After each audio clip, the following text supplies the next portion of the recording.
From ABC, this is World News Tonight with Peter Jennings. Good evening. We begin tonight with the widespread apprehension about and anticipation of a ground war between Iraq and the Allied coalition. The commander of British forces in the Gulf said today that such a war is inevitable. The French President, Francois Mitterrand, goes even further and says sometime in the next 3 weeks.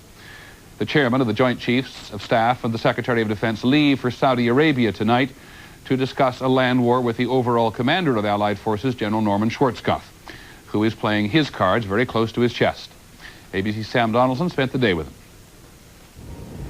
General Schwarzkopf spent most of the day in a forward area near the Saudi Arabian border, behind which Iraqi forces wait. This tank unit is about 10 miles from the border. General Schwarzkopf has come here today to check the morale of his troops and see whether they're ready to go if that's necessary. The troops seemed up and ready to go. And Schwarzkopf took issue with the report that Allied bombing has not substantially reduced the fighting ability of Iraq's elite Republican Guard. Well, I think we've been very effective. I think we've done as much as we thought we'd do to this point, and probably more. Some Pentagon official, unnamed, quoted in the New York Times as saying it only reduced it by about 10%. Yeah, well, it's amazing how some of these unnamed Pentagon officials get their information all the way back in Washington versus what we have over here where the war is going on. So that guy was wrong? I would say he's wrong, yes.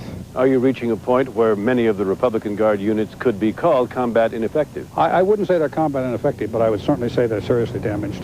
Schwarzkopf conferred today with some of his forward commanders in preparation for sitting down with Secretary Cheney and Joint Chiefs Chairman Powell over the weekend.